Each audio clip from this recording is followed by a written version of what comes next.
Let's start with a simple question. What is witchcraft? Most people stereotype witchcraft by envisioning witches with big pointy hats, riding around on broomsticks and eating children. But the fact of the matter is, we don't know.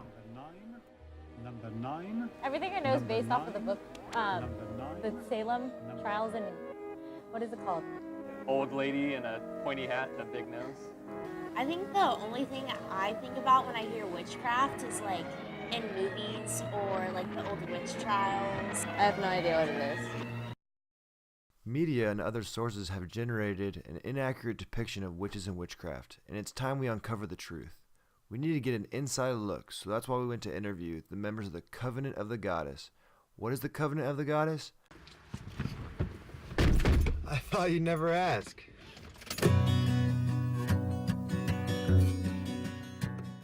We got started by doing preliminary research online to find some basic information on the Covenant of the Goddess and witchcraft.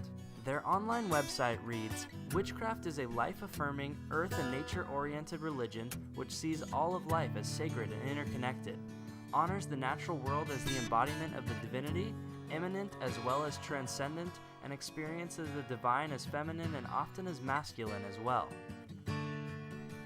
Reading on, we found more information about witchcraft and the Covenant of the Goddess. But the truth is, there's a lot behind this that people really don't see.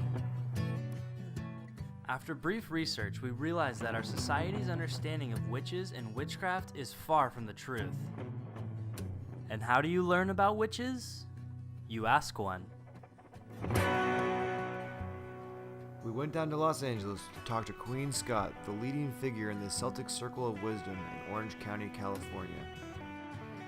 We thought we could dig up some truth in an interview with her and other members of the Covenant of the Goddess. COG is Covenant of the Goddess, first of all, and it's a nationwide umbrella to organization that protects witches, all those that have a goddess-based religion. The Covenant is an umbrella organization of cooperating autonomous witchcraft congregations, also known as covens. Each individual coven under the COG umbrella follows a specific tradition with its own unique history instead of basic beliefs and ideals. My name is Yvonne Conway Williams. I am the current National Co-First Officer.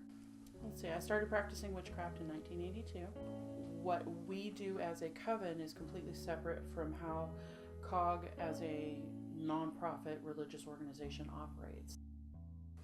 Publicly, I'm known as Queen Scott. I'm the Elder High Priestess. Our coven is a member of COG, Covenant of the Goddess. Our tradition is Celtic Druidic in nature with British traditional witchcraft kind of in a Wiccan structure. A coven under the COG receives legal rights and protections from the overarching organization while still being able to operate autonomously. Queen Scott noted that the members who practice witchcraft and Wicca were not actively recruited, but rather felt a distinct calling to seek out a new path in their lives. So once a person joins a coven, what is it that they do? We venerate the god and the goddess in balance. We observe the 8 sabbats and each of the moons. We usually do a full moon circle every month. So I teach a year and a day class, which is designed to give students a pretty good foundation in what our coven is about and circle structure and how to create and do their own rituals. Modern witches hold rituals according to the turning of the seasons, the tides of the moon, and personal needs. Most rituals are performed in a ritual space marked by a circle. Let's hear more from Queen Scott about these rituals. Yes, and there are 2 different kinds. There's the sabbats, which there are 8 of those a year, and they're the big solar rituals. And those are celebrations. So generally, lots of times we will circle here in my back garden, call in the 4 elements from each direction: air, earth, fire, water, north, south, east, west, and the S-bots, which are the full moons, or the moon rituals.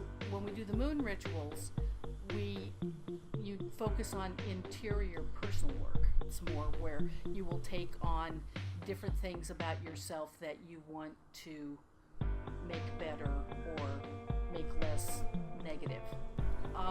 Our altar is set up, we always have a pair of guardian candles. Those get lit first so that in the spirit astral realms they guard us.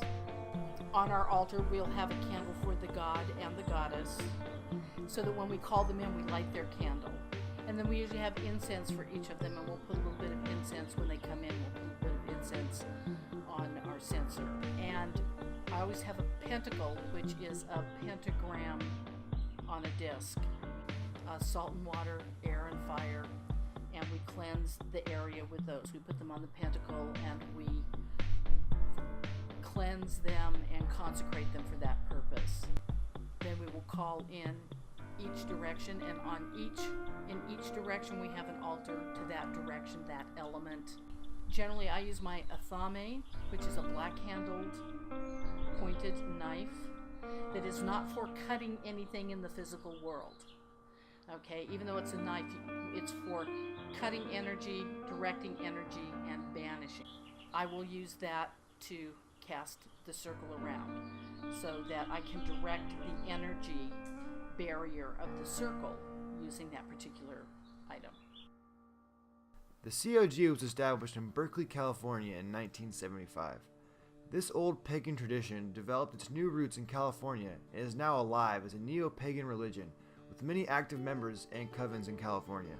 As natives, we wanted to understand why such a unique and fascinating group like the COG thrives in California. The people that would traverse across the United States to come to the West Coast, they seem to be a little bit more adventurous.